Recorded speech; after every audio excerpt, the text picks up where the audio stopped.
Thank you so much. And just as we get started, I will show. Alors, nous allons commencer, mais pour démarrer, je vais vous montrer quelques images et quelques citations d'enseignants qui travaillent dans des zones qui sont en situation de crise. Donc voilà, je vous affiche ces citations avant de commencer cette session.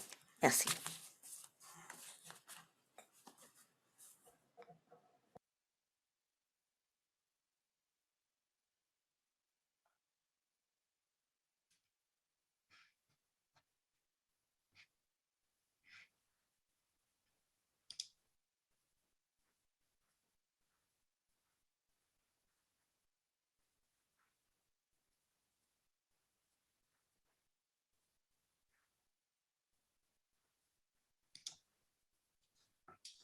Great. So with that, just a few housekeeping reminders. Quelques informations d'ordre logistique avant de commencer. Nous sommes très heureux d'être ici pour le renforcement des politiques pour les enseignants qui travaillent dans des contextes de crise, les pratiques prometteuses et les enseignements à tirer des contextes qui accueillent des réfugiés. L'interprétation est disponible en anglais et en français. Et donc, pour ceux d'entre vous qui sont connectés, vous verrez l'icône du globe, comme vous pouvez le voir ici à l'écran. Donc, l'icône se trouve tout en bas de votre écran Zoom et vous pouvez choisir votre langue. Soit vous voulez écouter en anglais, soit en français. Vous pouvez cliquer sur la langue qui vous convient. Donc, bonjour encore à tous ceux qui sont avec nous dans la salle virtuelle. Merci de désactiver vos micros, sauf si vous prenez la parole. Et ensuite, quand on aura des questions-réponses, évidemment, nous serons ravis d'entendre vos voix à la fois dans la salle et de ceux qui sont connectés en ligne. Dans la salle Zoom, nous avons donc la possibilité d'envoyer des messages sur chat. N'hésitez pas à envoyer vos messages quand vous le souhaitez au moment le plus approprié de la discussion. Également, merci de parler lentement et clairement pour faciliter le travail de nos interprètes, pour que les interprètes puissent communiquer vos messages le plus fidèlement possible. Merci. Alors, donc voilà encore le symbole du globe sur Zoom. Choisissez donc la version en anglais, en français. Vous voyez à quoi ça ressemble sur votre écran. Et n'hésitez pas à poser des questions, évidemment, si vous le souhaitez. Alors, sur ce, nous allons maintenant officiellement commencer notre session. Je voudrais remercier la Task Force et Leila qui nous a accueillis et qui nous a invités à y participer. Je m'appelle Mary Mendel Hall. Je suis professeure de programme d'éducation comparative internationale au Teachers College à l'Université de Columbia à New York, où je me trouve dans mon bureau. Et ma co-modératrice est Charlotte Berquin, qui est responsable d'éducation UNHCR pour l'Afrique centrale et l'Afrique de l'Ouest. Charlotte, je voudrais vous souhaiter la bienvenue de nos co-sponsors d'aujourd'hui. Alors, nous avons une liste très extensive de collaborateurs: Interagency Network for Education Emergencies, Teachers in Crisis Context également. Donc, nous sommes membres UNESCO, la Task Force pour l'éducation 2030, l'International de l'éducation, Oxfam et la Fondation Lego. Donc, pendant la session d'aujourd'hui, et étant donné le thème de politique de Teachers Task Force, TTF, nous avons donc la possibilité d'avoir une discussion très riche avec différentes parties prenantes concernant les défis, les opportunités et les enseignements qu'on a pu tirer avec de bons exemples d'enseignants qui travaillent dans des contextes de crise. Et par ce biais, nous essayons d'informer, de nourrir les politiques de l'éducation et soutenir des professeurs, des enseignants qui travaillent dans ce contexte et qui accueillent des réfugiés. Donc aujourd'hui, nous allons donc commencer d'ici quelques minutes avec des remarques introductives de notre intervenant principal. Là, vous pouvez voir la liste des orateurs à l'écran. Donc, bienvenue à tous à notre session. Alors, sur ce, je vais passer la parole à ma co-modératrice qui est Charlotte pour présenter le premier intervenant. Merci beaucoup, Mary. Bonjour à tous. Bienvenue à ce webinaire. Donc, c'est également un plaisir pour moi d'accueillir Peter Tabichi.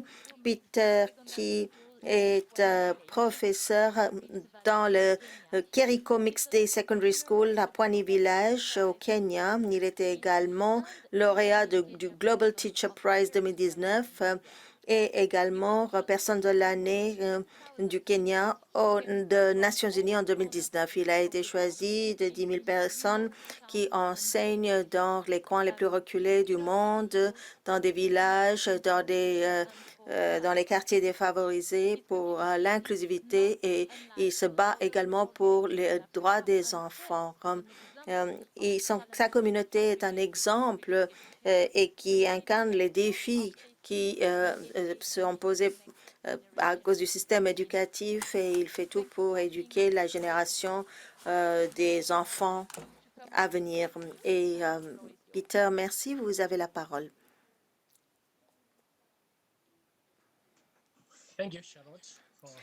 Merci beaucoup, Charlotte, pour ces mots de bienvenue. C'est un plaisir pour moi de participer à la session d'aujourd'hui.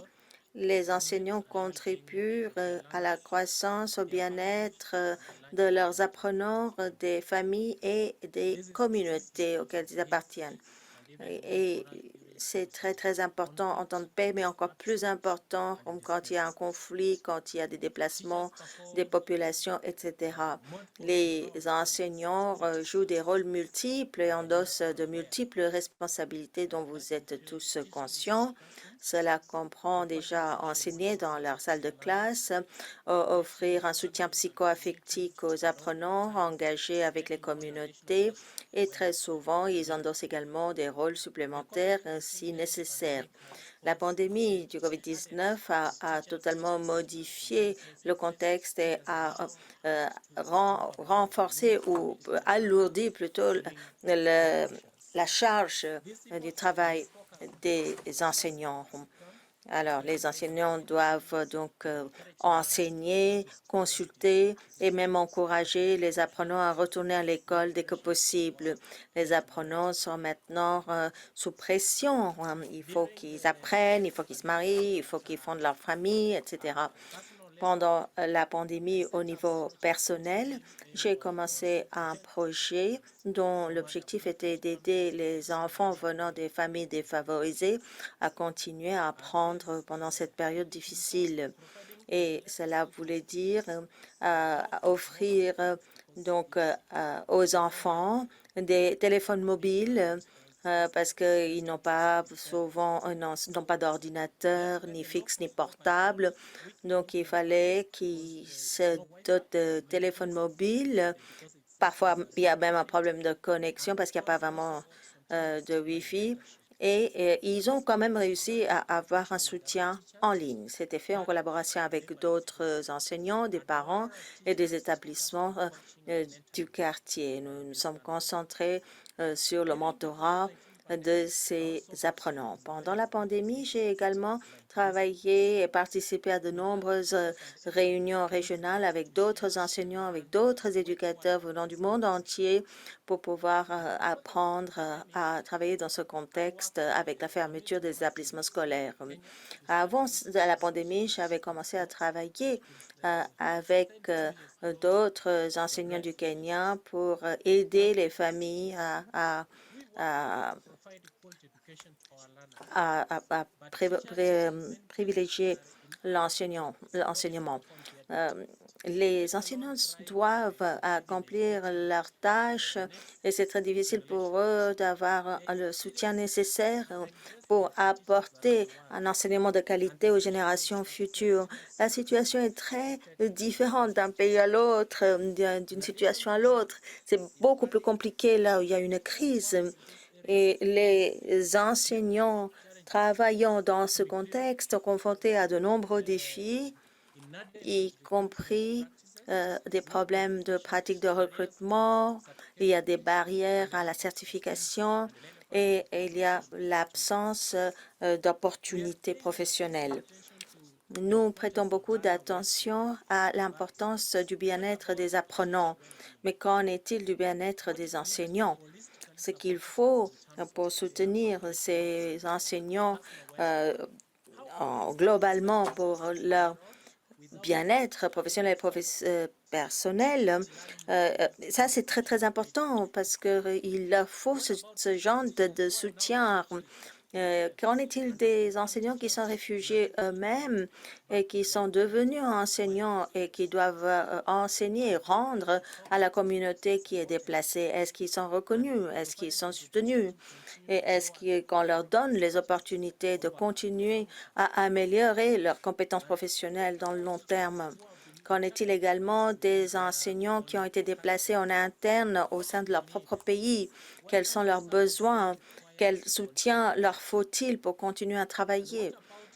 Et qu'en est-il des enseignants qui travaillent dans des endroits où il y a un grand nombre de réfugiés? Qu'est-ce qu'il leur faut comme aide supplémentaire pour répondre aux besoins de leurs apprenants? Parce que ces apprenants, évidemment, sont complètement perturbés avec ce qui se passe dans leur vie. Donc, il y a le Teachers in Crisis Context, qui est une collaboration qui lance un appel pour que tous les partenaires internationaux jouent leur rôle. Donc, d'abord, dès le début de l'urgence jusqu'à la reprise de l'activité normale, il faut qu'il y ait une planification adéquate pour que un certain nombre d'enseignants, y compris des femmes et des personnes qui représentent des minorités, sont envoyés là où il le faut. Il faut également des facilitateurs parce qu'il faut des individus et il faut des politiques de recrutement et il faut également mettre l'accent sur les conditions de travail. Notre association vise également à soutenir les apprenants et en les aidant avec une préparation égale de tous leurs enseignants et le soutien qu'il faut apporter pour leur développement. Ensuite, pour soutenir les professeurs, les enseignants et leur bien-être en reconnaissant leur rôle qu'ils jouent dans notre vie, continuer à soutenir les apprenants les enseignants à tous les niveaux, individuels jusqu'au niveau national. Et puis, il faut également écouter les enseignants dans les organes de prise de décision et dans les coordonnations et tout mécanisme de mise en œuvre et surtout d'élaboration des programmes. Alors, en tant qu'enseignant, je vais continuer à travailler pour répondre aux besoins des apprenants et je m'exprime au nom de tous les enseignants du monde qui ont continué à œuvrer en dépit d'un manque cruel de soutien. Nous devons élaborer de meilleures pratiques de gestion des enseignants, le développement des enseignants et le bien-être des enseignants pour continuer à renforcer la qualité de l'éducation et le bien-être des enseignants, notamment dans les zones de conflit, de déplacement, de changement climatique et lorsqu'il y a une crise sanitaire comme la pandémie actuelle. Je me réjouis d'entendre plus sur les progrès de cette initiative et je me réjouis également de participer à des échanges extrêmement riches dans cette session. Je vous remercie. Merci beaucoup, Peter. Merci d'avoir partagé ce discours d'ouverture qui est une grande source d'inspiration. Merci d'avoir montré également ce que nous essayons de renforcer et d'étendre dans le secteur de l'éducation. Je redonne la parole maintenant à Marie pour la suite de la session. Merci beaucoup, Charlotte. Je vais juste partager mon écran.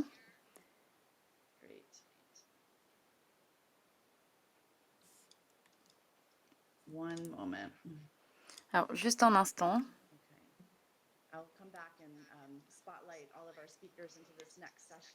Alors, je reviendrai sur tous nos intervenants pendant cette section. Merci, Peter, de ces remarques d'introduction. C'était très intéressant. Ce que nous allons faire maintenant, c'est que nous allons passer à notre discussion avec nos différents intervenants dans cette session. Constance Alesuyo sera l'une de nos intervenantes et nous aurons donc Kasley Olabodo-Stevens qui est responsable de politique dans le domaine de l'éducation à l'Union africaine et elle sera notre modératrice. Je vous donne la parole, Kasley, pour présenter nos intervenants.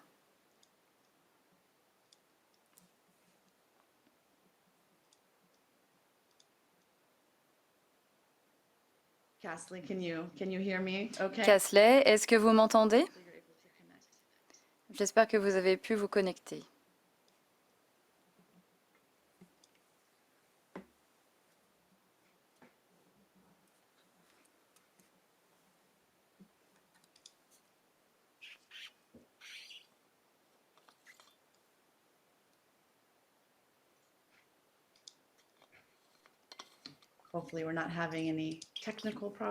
J'espère qu'il n'y a pas de problème technique.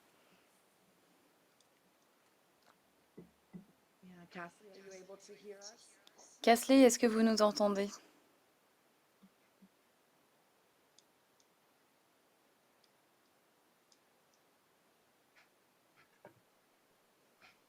Here we go. I think you're there. There you are. Hello, welcome. Alors, je pense que vous êtes là. Kasley, vous voilà. Bonjour.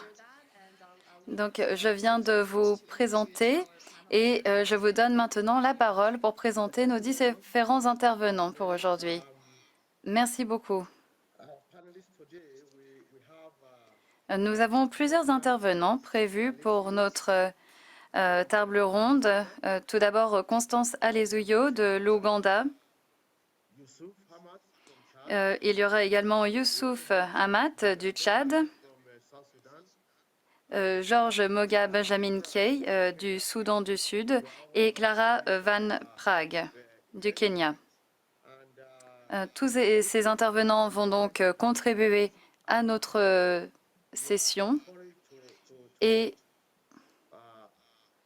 je vais donc vous donner la parole tout d'abord pour quelques remarques d'introduction et je m'assurerai également de répartir le temps de parole de façon équitable entre les différents intervenants.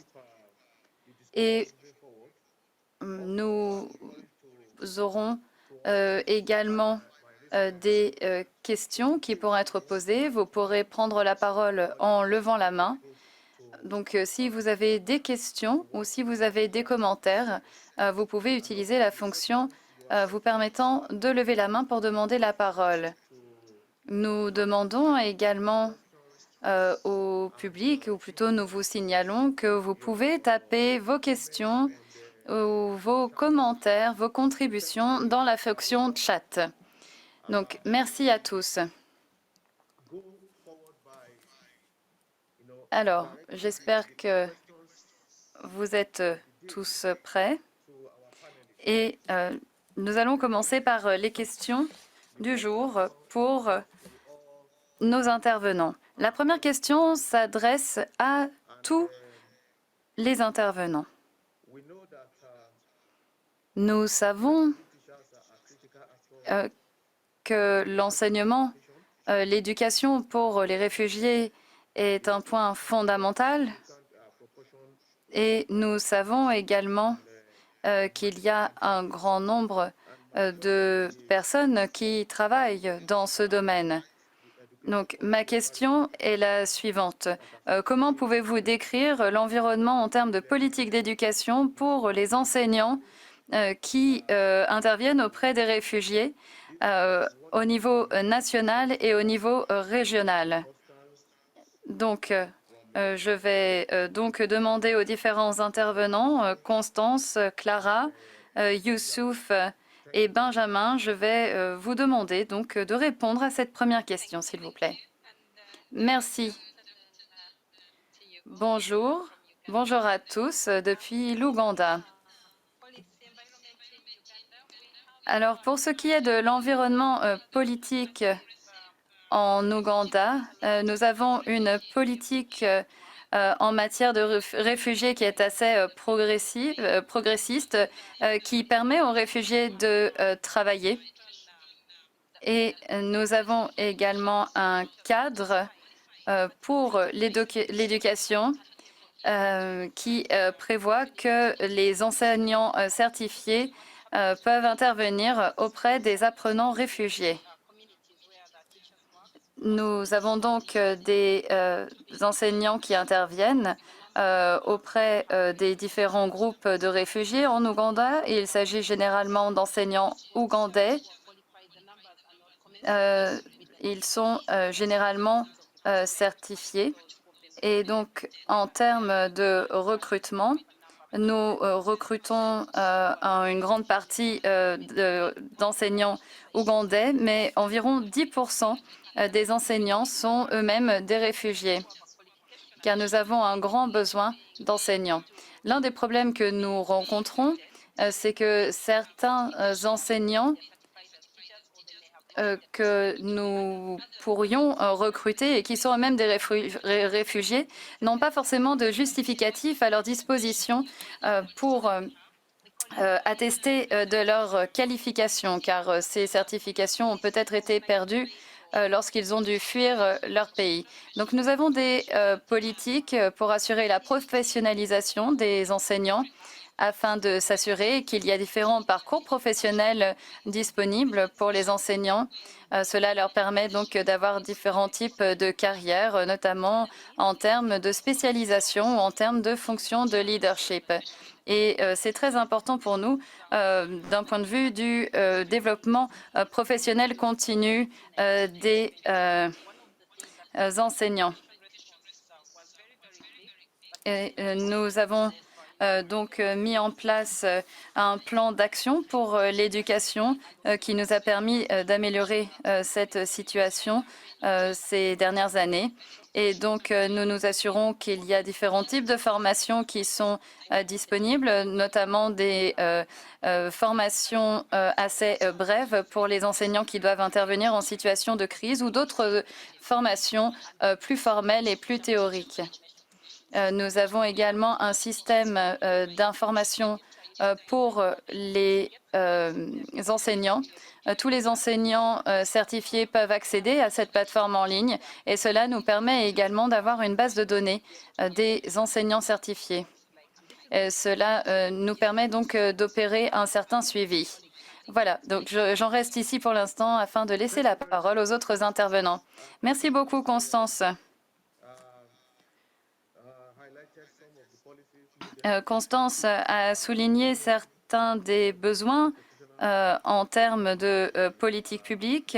Vous avez parlé, Constance, des systèmes d'information de gestion des enseignants. Et maintenant, je vais donner la parole à Youssouf. Allez-y, Youssouf, vous avez la parole. Merci. Je voudrais quand même remercier les organisateurs pour nous avoir associés dans cette discussion importante. Et avant de pouvoir répondre à cette question numéro 1, je voudrais rendre hommage à tous les enseignants du monde et plus particulièrement tous ces enseignants et enseignantes qui sont effectivement établis dans les camps des réfugiés, dans les communautés pour appuyer vraiment les activités des enseignements et apprentissages. Ceci étant, je voudrais rappeler que le cadre d'action d'Incheon pour la mise en œuvre de l'objectif numéro 4 nous dit ceci. Veillez à ce que les enseignants soient mieux recrutés, bien formés, professionnellement bien qualifiés, motivés et soutenus dans le cadre de systèmes efficaces et efficients. Pour ce qui concerne la République du Tchad, nous avons commencé depuis 2014 l'intégration des réfugiés dans le système d'éducation nationale. Ça, c'est chose qui a été déjà faite et nous avons mis en place pour cette activité une approche de transition qui nous a permis d'abord de pouvoir former nos enseignants publics pour les affecter dans les camps de réfugiés au titre de l'enseignement primaire, secondaire, technique et professionnel. Environ plus de 350 enseignants du primaire étaient affectés dans les camps de réfugiés. En plus de cela, il y a plus de 100 quelques enseignants étaient affectés au titre de l'enseignement moyen et secondaire, c'est-à-dire dans les collèges et lycées. Tout cela, c'est pour faciliter une certaine transition. Et entre-temps, nous avons pris les enseignants réfugiés et de les mettre dans nos écoles professionnelles, à savoir les écoles normales d'instituteurs et les écoles normales supérieures, pour les former pendant un certain nombre d'années et revenir pour pouvoir assurer la suite. Et au titre de la question sur l'environnement scolaire, est-ce que l'environnement, la question que nous nous posons, c'est que est-ce que l'environnement scolaire dans les camps de réfugiés et pour les communautés hautes est-il promoteur? Ce qui veut dire, sous-entend, y a-t-il une politique, une bonne politique de recrutement des enseignants? Y a-t-il une bonne politique d'amélioration des conditions de vie des enseignants? Y a-t-il derrière cela une bonne politique, bien sûr, au déroulement des actes de carrière des enseignants?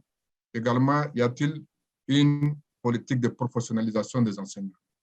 Et ceci nous rappelle également, est-ce qu'il y a des documents de politique qui sont vraiment adoptés au contexte des réfugiés? Pour ce qui concerne la République du Tchad, nous avons créé une dynamique de cohésion sociale de telle sorte que aujourd'hui, le gouvernement de la République du Tchad a officialisé même toutes les écoles des camps de réfugiés à l'est, au sud et puis au nord-ouest du Tchad, que ce soit dans les zones frontalières avec le Soudan, les écoles qui sont dans les régions du lac et de même que les écoles qui sont dans la zone méridionale, c'est-à-dire le sud du Tchad.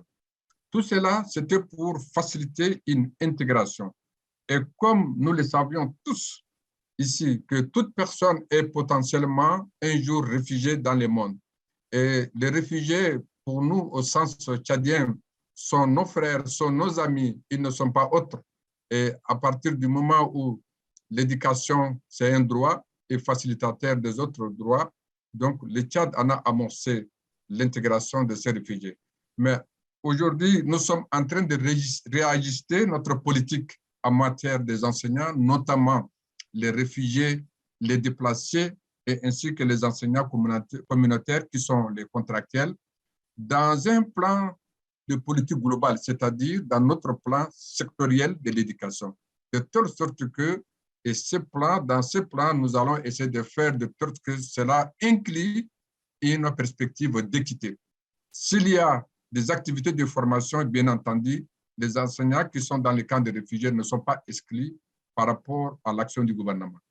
S'il y a des dotations en ce qui concerne manière scolaire, en ce qui concerne, bien entendu, des motivations liées au parcours professionnalisant, c'est-à-dire que si un enseignant a fini son parcours professionnalisant et que tout autour des lycées, des collèges et les écoles, les enseignants ont également des activités qui leur génèrent des recettes, c'est-à-dire des AGR que nous avions également avec, bien sûr, l'appui constant des HCR.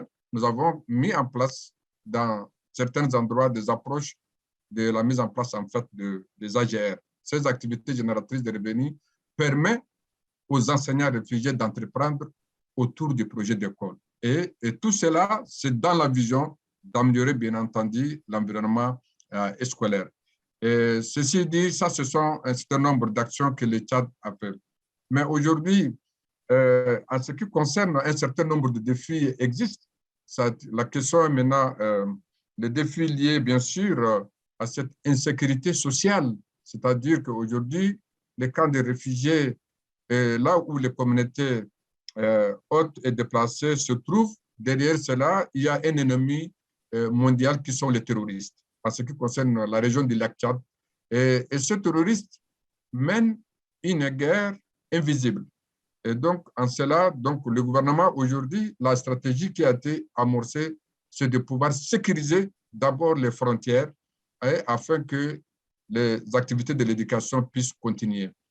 L'autre défi qui nous a amené aujourd'hui à redéfinir notre politique en matière d'enseignement, est-ce que nous avons aussi introduit la notion de la planification de réduction par rapport à tout ce qui est catastrophe naturelle et éducation dans les situations d'urgence. Par exemple, la formation, tout ce qui est psychosocial et autres, pour permettre à l'enseignant d'être bien formé dans ce domaine afin que pour tout incident ou tout risque ou crise qui se reproduise, l'enseignant est averti.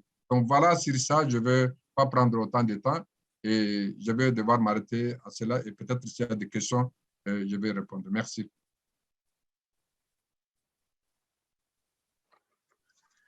Thank you very much. Merci beaucoup. Merci beaucoup, Youssouf. Merci également à l'interprète.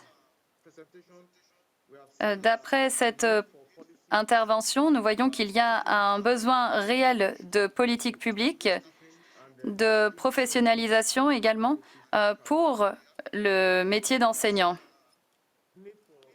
Nous avons pu voir qu'il y a également un besoin de cadres de qualité et de certification des enseignants et qu'il y a également un besoin de systèmes éducatifs équitables. Et cela est particulièrement nécessaire dans le cas de réfugiés. Merci beaucoup. Merci beaucoup de votre intervention. Je vais maintenant donner la parole à Georges du Soudan du Sud. Georges, vous avez la parole.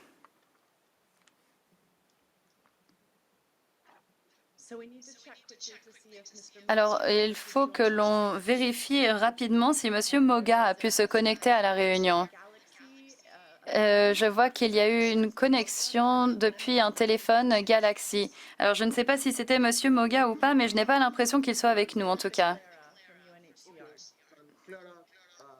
Peut-être Clara du HCR? Merci beaucoup. Bonjour à tous. Je suis ravie d'être avec vous aujourd'hui. Je voulais vous parler de ce pourquoi nous faisons le plaidoyer aujourd'hui en termes d'éducation des réfugiés. Je souhaitais également vous faire un point historique. Et il y a 30 ans, 40 ans, l'éducation des réfugiés était principalement organisée à travers des systèmes parallèles en suivant le programme de leur pays d'origine. Aujourd'hui, et nous avons vu cela notamment à travers l'exemple du Tchad et également à travers la stratégie du HCR pour l'éducation des réfugiés, eh bien, nous faisons maintenant la promotion de l'intégration des enfants dans les systèmes éducatifs et nous nous assurons qu'il y a des enseignants certifiés, qualifiés, à la fois des ressortissants des pays d'accueil et des réfugiés. Sur le continent africain, par exemple, nous avons de nombreux enseignants réfugiés et cela veut donc dire que pour que les enseignants reçoivent un enseignement de qualité, il faut intégrer les enseignants dans le système et leur apporter également une formation continue. Et cela sera uniquement possible si nous avons un environnement politique favorable, comme nous avons pu le voir que c'était le cas en Ouganda. Donc, dans de nombreux pays de la région, il est assez difficile pour les réfugiés d'obtenir le droit de travailler. Je pense que l'environnement est propice qu'en Ouganda, entre autres. Et sinon, c'est juste une petite prime qu'on reçoit. Donc, très souvent, le soutien vient des partenaires qui gèrent les écoles et les camps. Et donc, l'enseignement devient déprofessionnalisé. Souvent, les salaires des enseignants dépendent des incitations, hein. C'est-à-dire qu'en fait, les enseignants pratiquement travaillent et gagnent la même chose qu'un ouvrier peu qualifié. Donc, ça veut dire que c'est très démotivant pour les enseignants. Et dans la communauté, nous avons beaucoup d'enseignants de très grande qualité, beaucoup d'expérience de 10 à 15 ans, mais une fois qu'ils ont traversé la frontière, ils sont reconnus comme des enseignants sans diplôme parce qu'ils n'ont pas les équivalences nécessaires, même s'ils ont tous les diplômes dans leur pays d'origine. Donc, pour l'environnement politique, on voit que dans la région, ce n'est pas très favorable parce que les compétences et les diplômes ne sont pas reconnus. Et donc, cela rend la situation très difficile aux enseignants qui ne gagnent pas le salaire qu'ils devraient gagner. Merci. Merci, Clara. Merci de votre intervention. Effectivement, il faut des incitations pour encourager les enseignants à travailler dans des contextes où il y a des réfugiés et il faut une politique claire pour la mobilité des enseignants dans nos pays. Donc, merci beaucoup. Est-ce que Moga est là maintenant? Non, je ne pense pas que Moga soit là, mais nous pouvons continuer la conversation. D'accord. Donc, il y avait juste Benjamin Mogan qui n'est pas là. Concernant la première question, je vais avancer à la question 2. Et la question 2 concerne Constance et Clara. Et la question, c'est quelles sont les politiques, les opportunités politiques et des barrières à l'accueil des réfugiés, y compris pour les enseignants. Donc, les opportunités et les barrières pour les pays qui accueillent les réfugiés, y compris les enseignants réfugiés. Alors, Constance et Clara, vous avez 5 minutes. Allez-y. Connie, oui, merci beaucoup. Alors, en ce qui concerne les opportunités en Ouganda pour les enseignants réfugiés, à cause de la politique, enfin grâce à la politique plutôt dans son ensemble, nous avons la possibilité d'harmoniser les conditions pour les enseignants. Juste pour vous donner un exemple, j'ai dit que nous avons beaucoup de personnes qui sont arrivées à partir de 2016 en Ouganda. Nous avions une grande communauté, surtout du Soudan du Sud, et qui parlait beaucoup de différentes langues ethniques. Et en Ouganda, en général, la maternelle est en langue maternelle, l'école maternelle. Donc ça, c'était un défi et nous n'avions pas suffisamment d'enseignants qui pouvaient parler ces langues. Donc, les enseignants réfugiés pouvaient enseigner en maternelle Et ça, c'était possible de façon informelle parce que dans le cadre formel, il n'y a pas vraiment de clause pour accueillir ce genre d'enseignants assistants qui parlaient la langue. Et ils recevaient un tout petit salaire. En fait, ce n'était pas vraiment du tout un vrai salaire et ce n'était pas du tout comparable à ce que gagnaient les autres enseignants. Et lorsqu'on regardait leur CV, on s'apercevait qu'ils avaient toutes les compétences, ils avaient les diplômes nécessaires, ils avaient tout le certificat, etc. Soit dans leur pays d'origine, soit au Soudan du Sud, mais c'était dommage parce qu'ils n'étaient que assistants et ils ne bénéficiaient pas des mêmes privilèges que les autres enseignants titulaires. Et pour ce qui est de la politique de 2019, maintenant, lorsqu'on a déjà des enseignants dans le système, il est obligatoire de regarder l'évolution de leur carrière. Et puis, il y a également une disposition pour faire en sorte que lorsqu'il y a une formation professionnelle proposée, il faut que ce soit harmonisé. Il ne faut pas juste que ce soit une orientation d'une demi-journée ou une journée. Il faut que ce soit une vraie formation qui apporte des points pour évoluer dans la carrière. Donc ça, ce sont les deux politiques qui ont été mises en place. Le micro de l'orateur ne marche plus. L'image est figée aussi. Donc, nous avons un problème de connexion.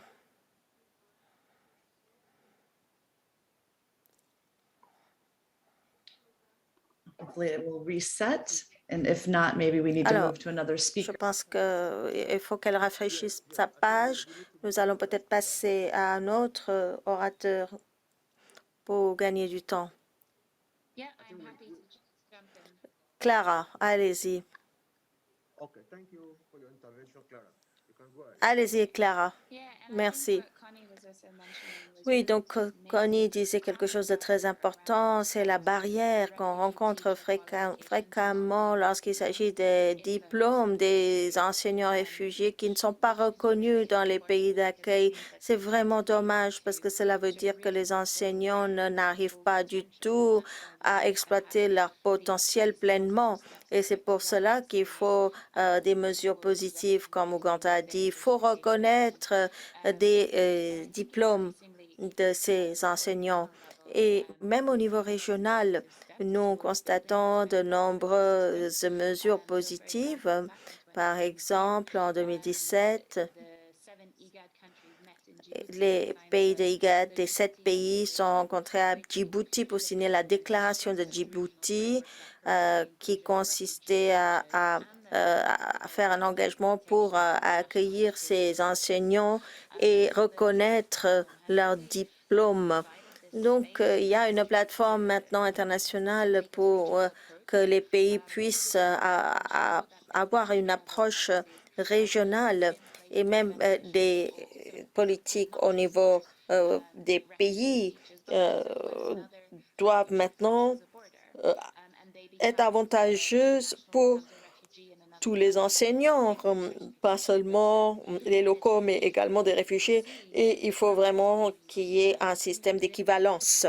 Il y a des progrès qui sont faits maintenant dans le cadre régional parce que ces pays ont maintenant une plateforme pour en discuter, en parler et proposer des opportunités pour inclure les enseignants dans le secteur éducatif national et dans les politiques éducatives.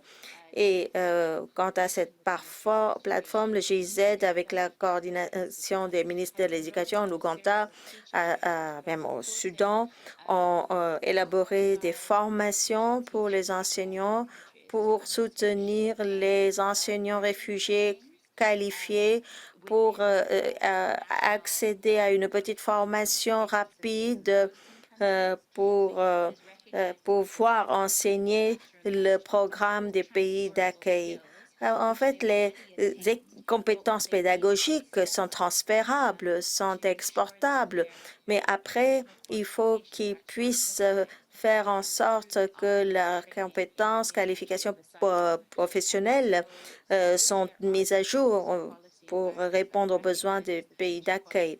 Donc, il faut un environnement d'abord qui reconnaît les diplômes et ensuite nous pouvons mettre en place des projets de développement des compétences de ces enseignants qui peuvent par la suite enseigner dans leur pays d'accueil aussi.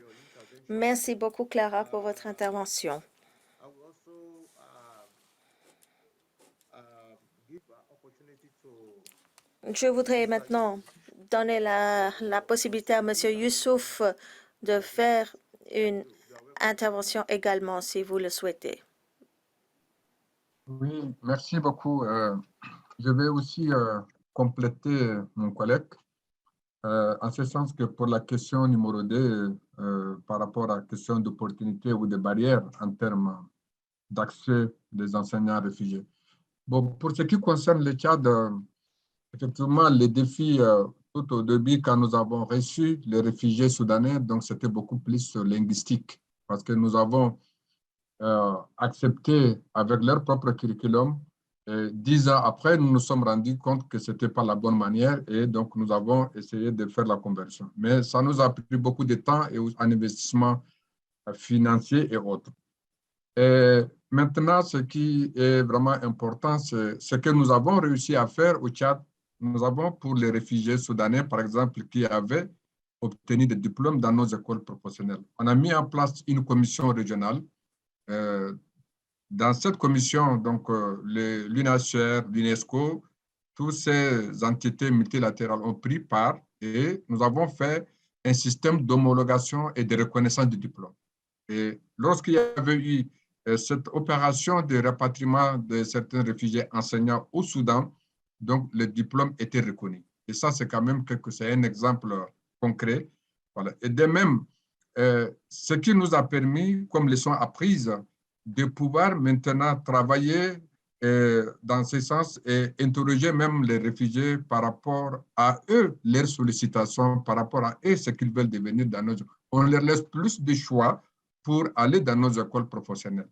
Et notre objectif, c'est vraiment de donner clé en main une formation, une qualification pour permettre à ces réfugiés vraiment, une fois retour dans son pays, peut entreprendre.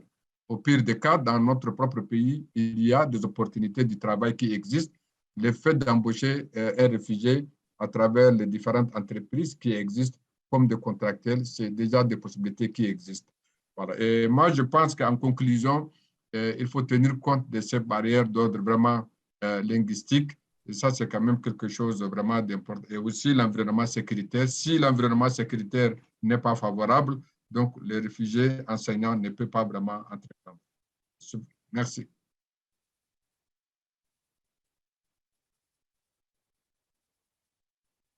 Thank you very much, Mr. Youssouf.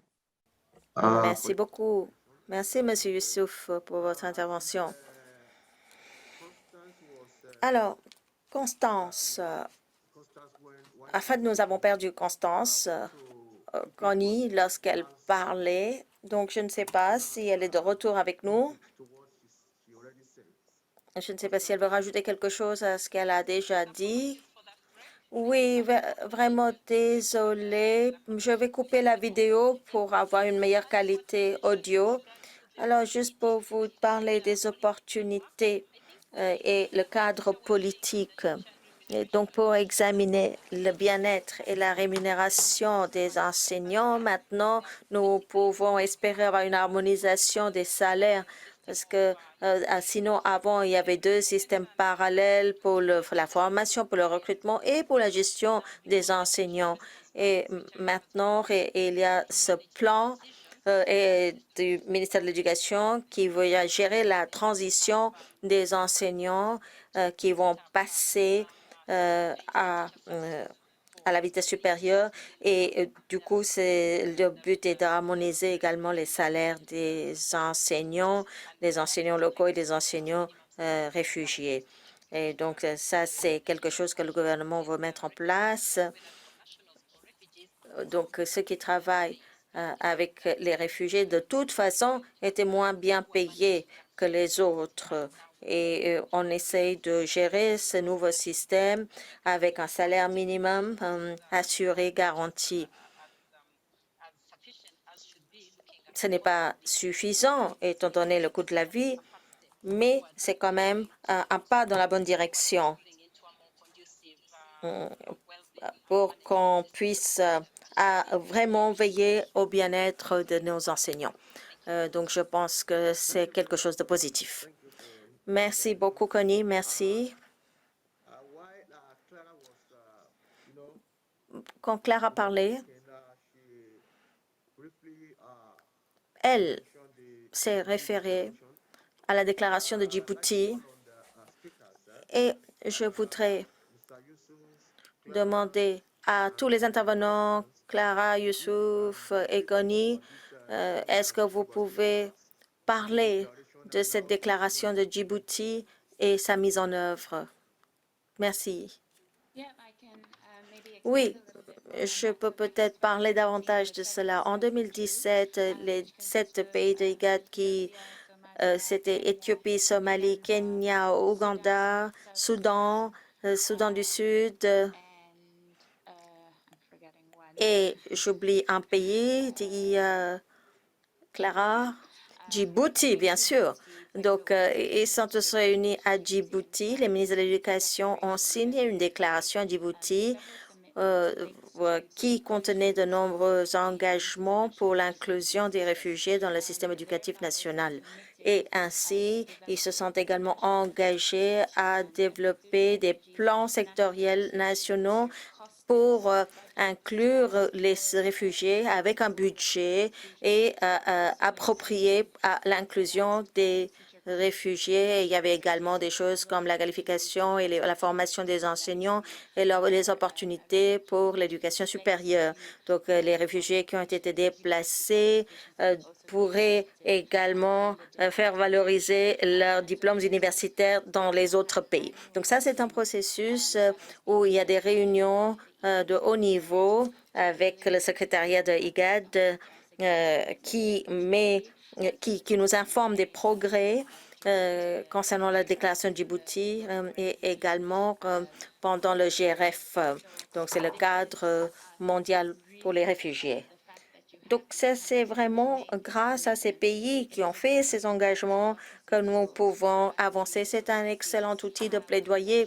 Cela nous permet de voir comment nous encourageons cette approche. Merci. Merci, Clara. Est-ce que Constance ou Youssef veulent dire quelque chose à ce stade?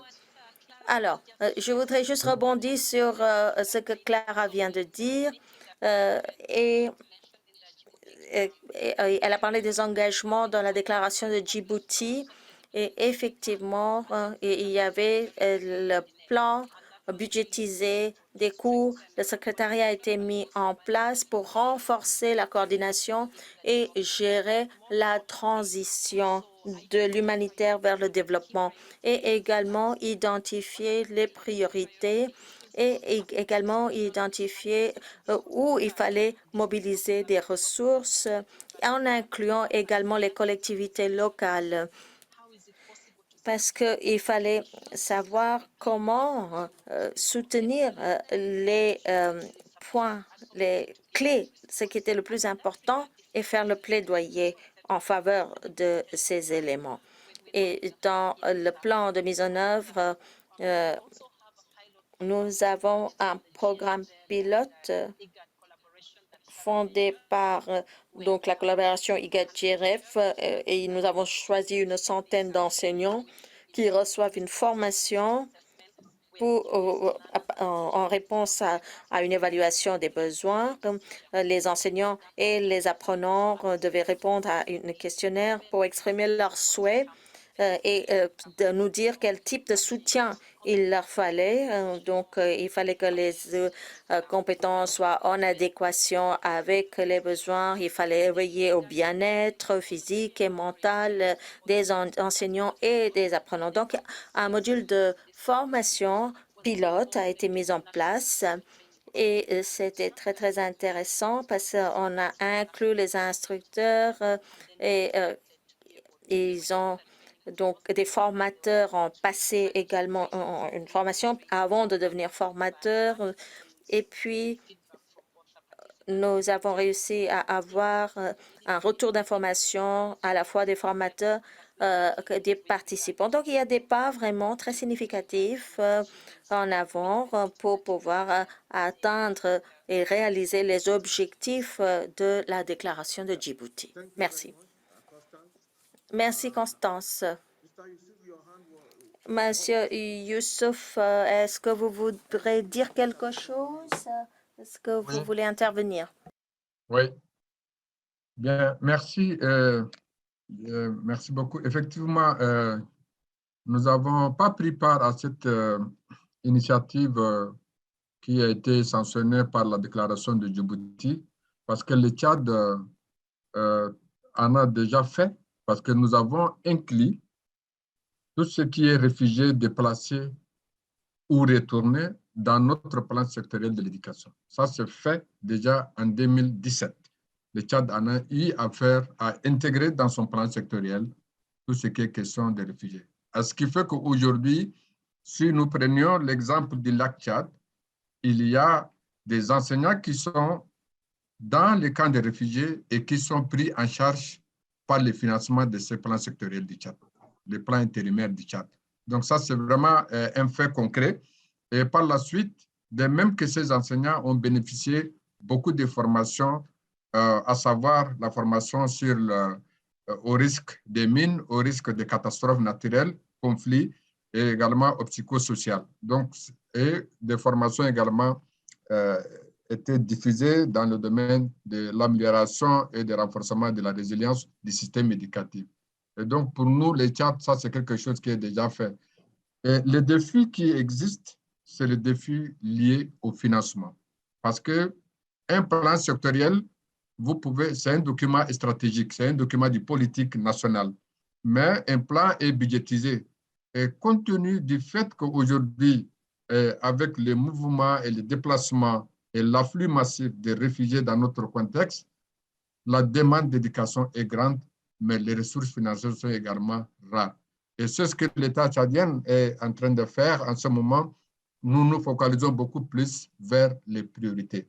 Et dans les priorités, les réfugiés sont au cœur des priorités du gouvernement. Et c'est ce qui fait qu'aujourd'hui, chez nous, on ne distingue pas un réfugié du national parce qu'on ne va pas donner une attitude qui va vraiment rendre victimaire la personne. Et raison pour laquelle ça, ce sont des pratiques culturelles tchadiennes que le réfugié dans notre pays, lui, c'est aussi une personne normale comme toute autre personne qui est établie sur notre territoire. À ce qui fait qu'ils sont déjà inclus, mais certes, il y a encore des défis majeurs liés au financement. Donc, et ça, c'est ce que nous sommes en train de couvrir. Et maintenant, s'agissant de la politique éducative du pays, notre objectif, c'est de créer un lien entre l'urgence et l'humanitaire, comme l'a dit ma collègue tout à l'heure. Et on est en train d'inclure l'aspect urgence dans le développement. Pour créer, et cette passerelle, c'est par le moyen maintenant des documents de politique que nous arriverons. Et donc, c'est ce que le Tchad est en train de faire en ce moment. Merci.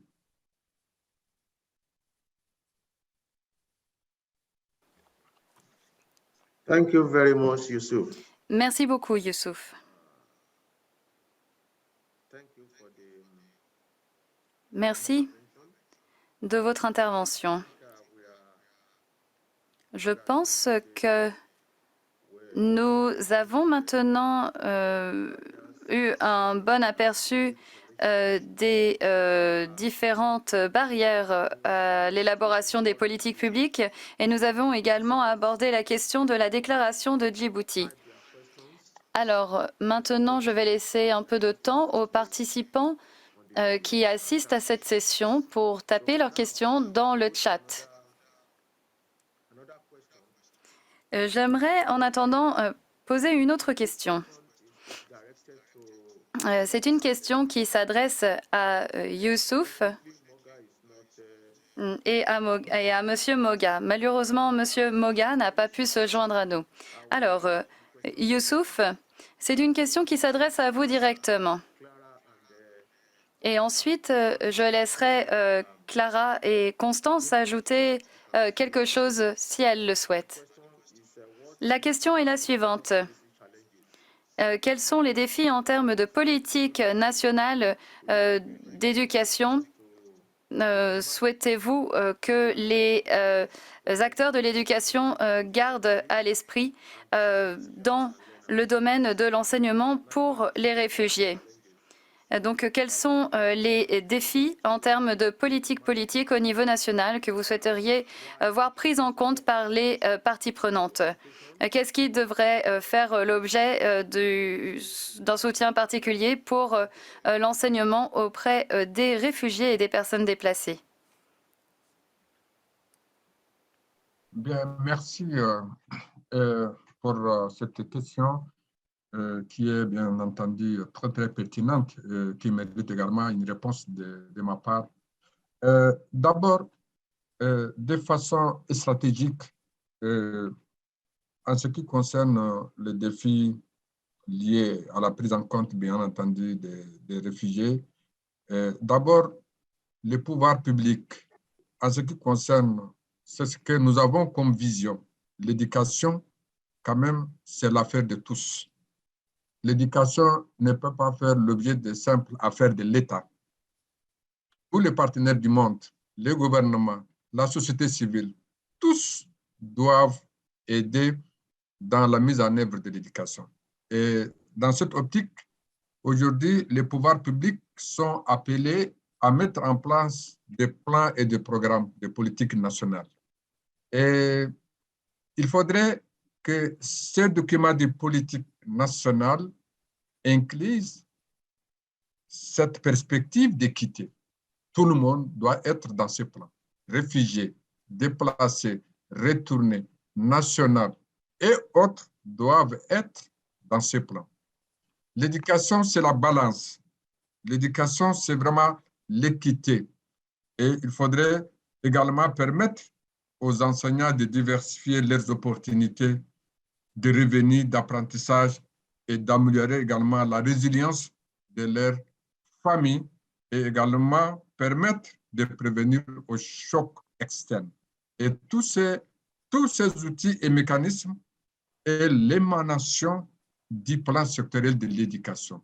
Et raison pour laquelle, que ce soit les décideurs politiques, les gouvernements locaux, les partenaires techniques et financiers, donc l'inclusion des enseignants réfugiés dans les plans sectoriels, c'est une étape cruciale et pour nous, c'est quelque chose d'essentiel pour essayer de pouvoir prendre des décisions concrètes et donner un caractère également prioritaire à ces enseignants qui sont établis dans des camps de réfugiés. Et je pense que l'autre chose qu'il faut avoir à l'esprit, c'est aussi, les challenges étaient beaucoup plus le financement.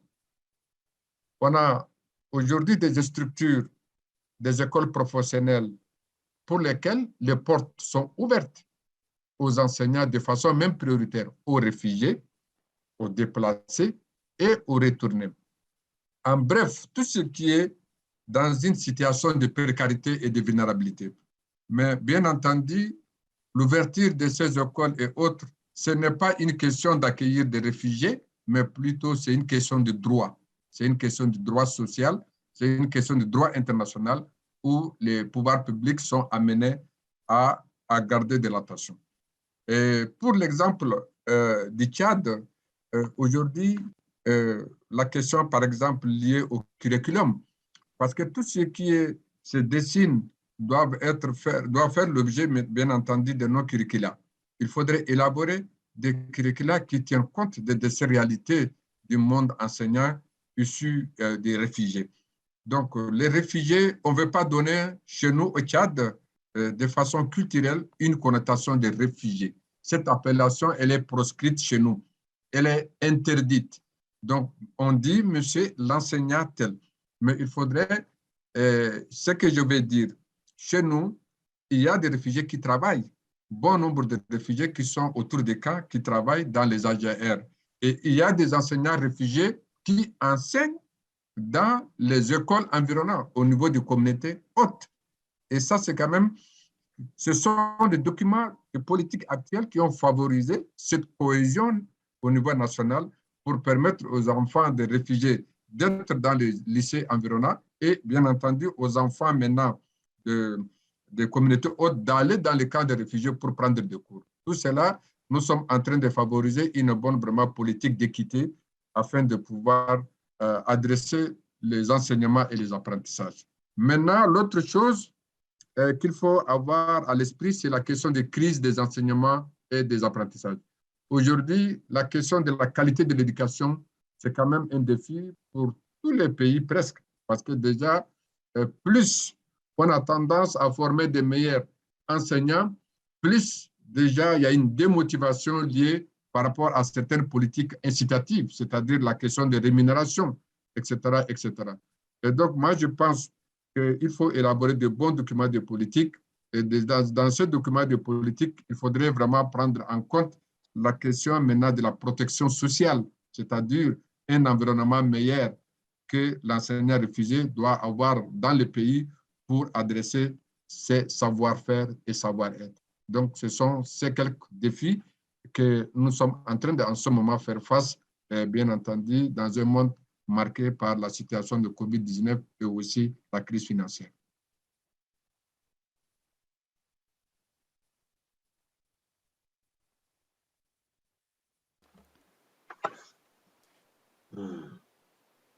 Thank you very much, Yusuf. Merci beaucoup, Youssouf. I will also assure you that your intervention Et for access je vous remercie donc de votre intervention dans laquelle vous avez mis en lumière le besoin d'équité, les différentes priorités qui doivent être mises en lumière, la question du financement également et le bien-être des enseignants. Merci beaucoup. Je ne sais pas si Clara ou Constance souhaitent ajouter quelque chose suite à l'intervention de Youssouf. Merci. Oui, je souhaitais juste mettre en lumière également deux points importants.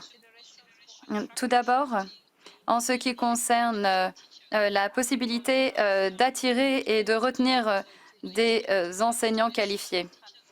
Pour s'assurer que l'on peut attirer des enseignants et qu'ils restent dans cette profession, nous avons différentes stratégies à mettre en place. Il faut s'assurer qu'ils soient bien payés, que leur bien-être soit pris en compte, ainsi que leurs besoins. Donc, il faudrait avoir différents exemples de bonnes pratiques. Il faudrait leur permettre notamment de pouvoir profiter d'une formation continue, d'un développement professionnel continu. Et il faudrait voir si cela serait possible sur le temps de classe ou pendant leur congé. Et il faudrait donc évaluer les besoins des enseignants pour leur permettre de continuer à se former. Il faudrait donc évaluer leurs besoins, tout particulièrement en ce qui concerne les enseignants qui sont déjà obligés de gérer des classes avec de nombreux élèves. Il faudrait voir à quel moment ils pourraient continuer à se former. Et si les enseignants peuvent continuer à développer leurs qualifications, à s'améliorer et à progresser, cela sera un point très positif. Un autre élément que je souhaitais mentionner, cela concerne les compétences du XXIe siècle pour l'apprentissage à distance. Et nous savons que les élèves ont dû faire face à de nombreuses fermetures d'écoles. Et il faut donc maintenant prendre en compte le soutien psychosocial qui a été apporté aux élèves et aux enseignants. Quel est le type de soutien dont ils ont pu bénéficier dans le cadre de la fermeture des écoles? Je pense que ce sera un point très important également à prendre en compte. Merci. Merci beaucoup. Merci, Constance. Clara, est-ce que vous souhaitez ajouter quelque chose? Oui, je souhaitais juste ajouter un élément qui a été brièvement mentionné. Il s'agit de la langue d'instruction. Je pense que l'un des plus grands défis à relever pour les enseignants dans un contexte de réfugiés, notamment lorsqu'il y a un afflux de réfugiés qui viennent de traverser la frontière. Comme nous l'avons vu avec le Soudan, par exemple, les réfugiés ne parlent pas forcément la langue du pays qui les accueille.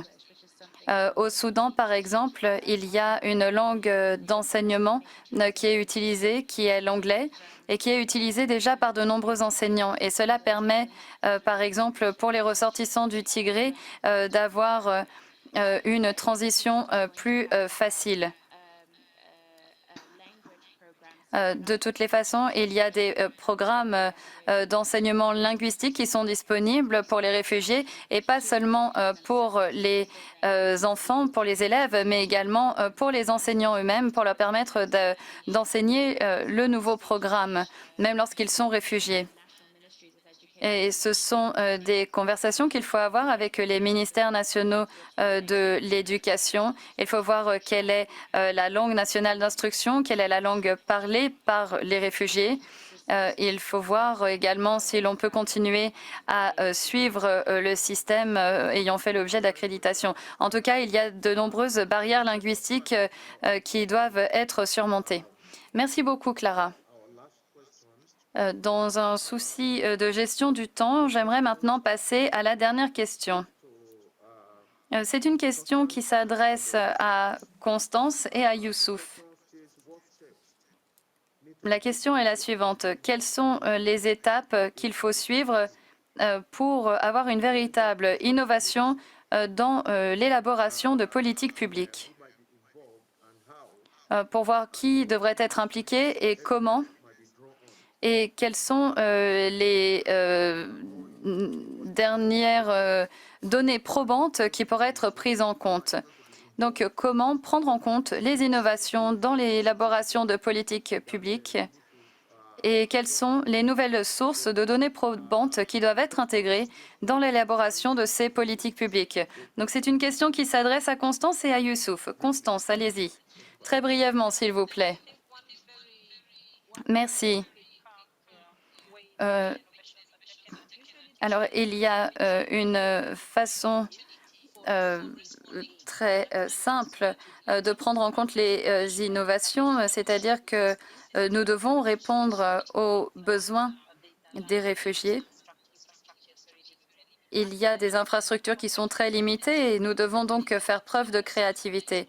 Et nous devons donc normaliser ce que nous pouvons mettre en place afin de s'assurer que nous avons une planification efficace dans un temps limité. Et nous devons également voir ce qui fonctionne et cela nous permettra de mieux nous adapter. Et c'est ce que nous avons fait en Ouganda. Et nous avons ainsi pu mettre en place ce qui était nécessaire et cela a engendré une grande créativité de la part du ministère de l'Éducation. Donc, c'est un processus que nous avons déjà lancé. Un deuxième point, la façon dont les enfants avec des troubles de l'apprentissage, des enfants aux besoins particuliers peuvent être pris en compte.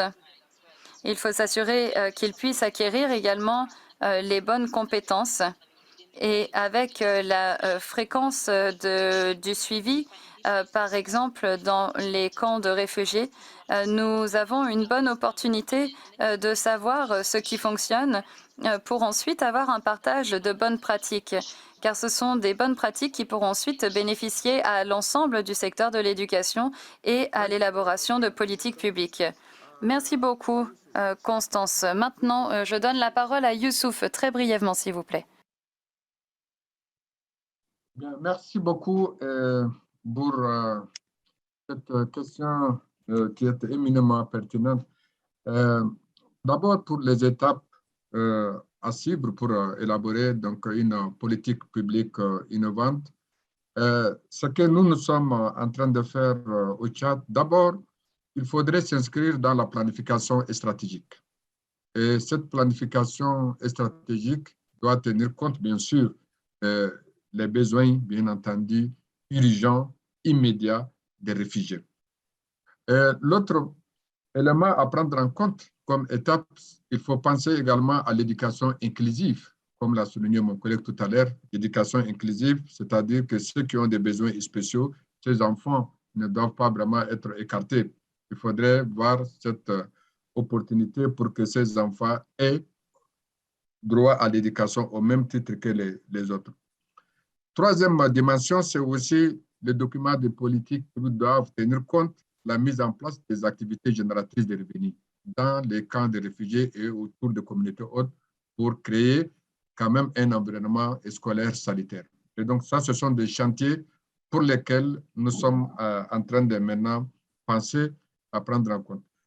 Et la quatrième dimension, pour terminer, il faudrait aller dans l'harmonisation des données statistiques. Il faudrait que les données statistiques maintenant issues de tous ces camps et autres soient intégrées dans le système d'information nationale de l'éducation, les SIG.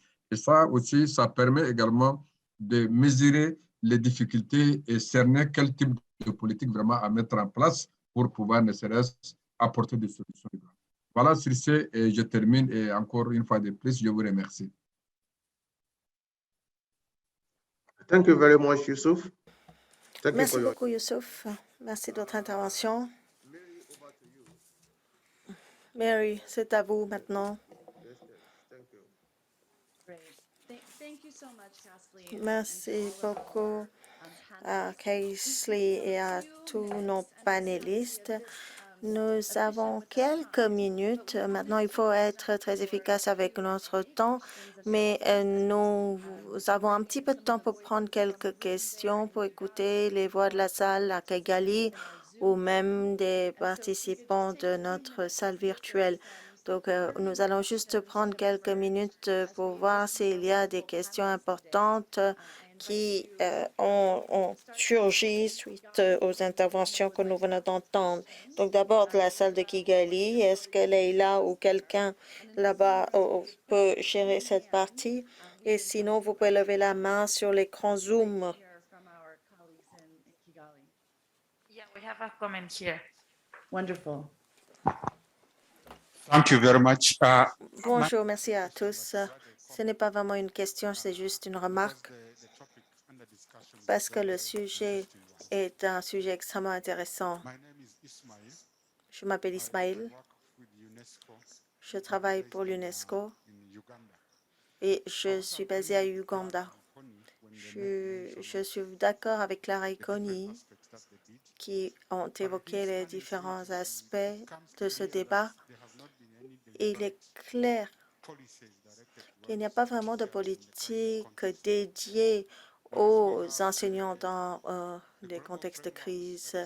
Nous avons le pacte mondial sur les réfugiés, nous avons d'autres cadres globaux, mais il n'y a rien de concret vraiment qui s'adresse réellement aux questions relatives aux enseignants qui travaillent dans un contexte de crise.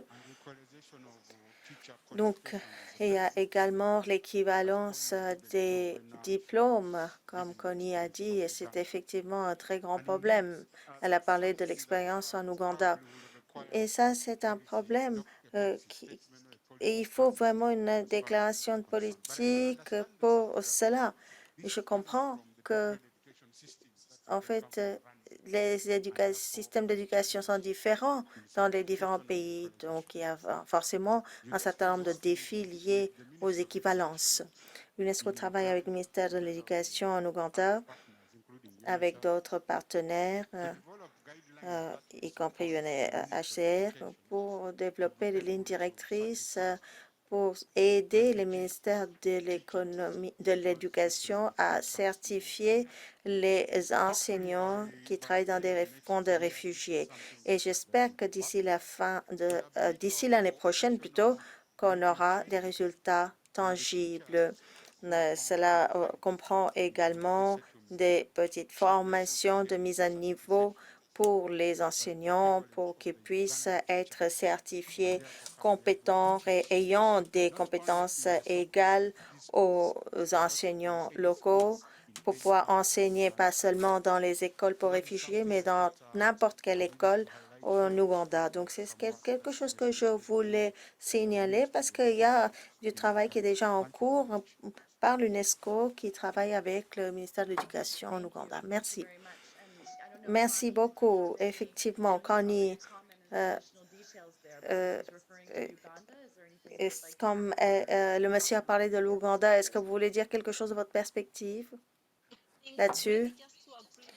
Je voudrais juste être d'accord parce qu'il a mis le doigt sur le problème. En 2015 également, il y a eu un cadre élaboré pour la gestion des crises, de conflits et de catastrophes. C'était un cadre un peu plus large qui allait au-delà de l'éducation. Mais vous avez tout à fait raison, l'inclusion est très importante, pas seulement au niveau des enseignants, mais tous les niveaux. Il faut absolument des équivalences, des diplômes. Il faut pouvoir avoir un cadre pour cela, parce que sinon vous ne pouvez pas postuler pour des postes, vous ne pouvez pas saisir les opportunités qui existent. Donc, il ne faut pas simplement regarder les diplômes des enseignants, mais il faut regarder quelles sont les dispositions en général dans ce domaine. Et pour cela, je pense qu'il faut faire le plaidoyer de pouvoir accueillir tous les élèves de tous les niveaux. Il faut absolument qu'ils puissent bénéficier des bourses. La certification est effectivement un sujet important. Donc, c'est quelque chose qu'il faut traiter. Merci, Connie. Y a-t-il d'autres questions dans la salle Zoom? Est-ce que vous voulez lever la main?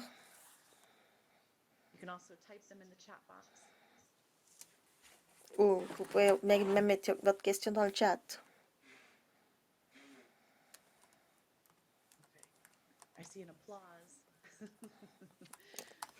Je vois quelqu'un qui applaudit. Donc, alors, les panélistes ont soulevé beaucoup de questions. Donc, je vais donner la parole à Charlotte au Commissariat des Nations Unies pour les réfugiés pour faire la conclusion. Merci. Merci encore à nos modérateurs et à nos panélistes. Merci beaucoup. C'était très intéressant. Merci, Mary.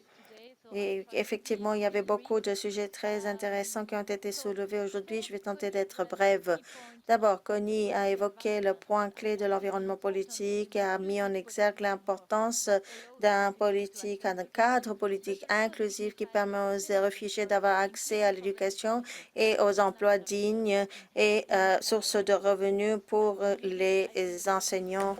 Et l'exemple était de l'Ouganda et la politique qui comprend une disposition pour s'assurer que les enseignants aient la possibilité de développer leur carrière. Youssouf a dit que DG4 cible plus particulièrement les enseignants, donc il faut que ces enseignants soient mieux recrutés, motivés, compétents et doivent bénéficier de tout le soutien nécessaire. Cela nous permet de rappeler que lorsque ces enseignants réfugiés bénéficient du soutien nécessaire, ils sont particulièrement bien placés pour améliorer le cadre général, l'environnement général des établissements scolaires dans le cadre des réfugiés. Tchad a également une politique depuis 2014 pour l'inclusion des réfugiés et commence Tchad à favoriser le développement des enseignants nationaux dans les camps de réfugiés et également l'inclusion des enseignants réfugiés dans les camps de formation pour qu'ils puissent également être reconnus et contribuer à l'éducation des enfants réfugiés. Clara nous a rappelé que la stratégie du Haut-Commissariat des Nations Unies pour les réfugiés visait l'inclusion des réfugiés dans le secteur éducatif de leur pays d'accueil. Et elle nous a également évoqué le rôle essentiel des enseignants pour traiter les besoins les plus spécifiques des enfants réfugiés. Concernant les opportunités, nos intervenants ont parlé de la déclaration de Djibouti et comment cette déclaration a ouvert le chemin pour des politiques propices à la reconnaissance et des équivalences de diplômes. Et c'est également une opportunité pour développer des programmes de développement harmonisés et reconnus pour le développement des compétences des enseignants dans les pays affectés. Connie nous a également dit comment cette déclaration a été mise en œuvre en Ouganda avec le plan de réponse avec un budget assorti pour gérer les besoins des réfugiés. Alors, donc, il y a également l'importance d'inclure les enseignants réfugiés et Youssouf a expliqué cela avec un exemple, disons comment au Tchad, les réfugiés étaient inclus dans le plan de 2017 et comment cette inclusion a permis aux enseignants de bénéficier d'une formation adéquate. Il nous a également parlé d'un défi clé en situation de réfugiés, c'est de financement durable en vue de passer de l'intervention humanitaire à courte durée vers un financement plus durable dans le long terme. Et ensuite, nos intervenants nous ont également rappelé quelques considérations clés en matière d'éducation des réfugiés, par exemple la nécessité de développer des compétences pour le 21e siècle, la nécessité d'une éducation inclusive, la question de langue d'enseignement qui est également très importante et il faut prendre ces questions en compte pour l'inclusion des réfugiés. Donc voilà quelques points saillants qu'on a pu retenir de tous les autres points très intéressants que tous nos intervenants ont évoqués. Je voudrais remercier tous les panélistes aujourd'hui d'avoir partagé leurs expériences qui sont une grande source d'inspiration pour nous tous. Merci. Merci, Charlotte. Alors, nous avons un petit peu débordé, donc nous allons conclure et nous voulons encourager vous tous à rester impliqués dans cette série des enseignants en situation de crise. Donc, c'est une série d'événements qui sont prévus. Nous avons prévu des activités qui se concentrent sur le processus d'élaboration des politiques, comment faire en sorte que les politiques soient plus inclusives pour prendre en compte les différents profils d'enseignants et nous contactons directement les consultants. Nous organisons également beaucoup d'études de cas sur la gestion des enseignants, le développement professionnel, le bien-être, la gouvernance des établissements scolaires, afin de mettre en exergue les programmes et les activités qui sont menées par différents acteurs à travers le monde. Également des pédagogies interactives pour voir ce qui se passe au sein des classes et également dans les sessions de développement professionnel. Tout cela, ce sont des choses très importantes pour nous. Et en tant qu'enseignants, partenaires, bailleurs de fonds, acteurs institutionnels, et tous ces acteurs sont au premier plan et on voudrait les remercier parce qu'ils aident les enseignants à remplir leurs tâches. Donc, merci d'avoir soutenu cette initiative. Merci d'être resté impliqué et connecté. Et encore une fois, un grand merci à vous tous de votre présence aujourd'hui. Merci. Merci beaucoup. Merci beaucoup. Bon après-midi, bonne soirée et bonne conclusion à ce dialogue de politique à Kigali. Nous sommes vraiment très déçus de ne pas être avec vous, mais je sais que votre session a été extrêmement fructueuse. Merci.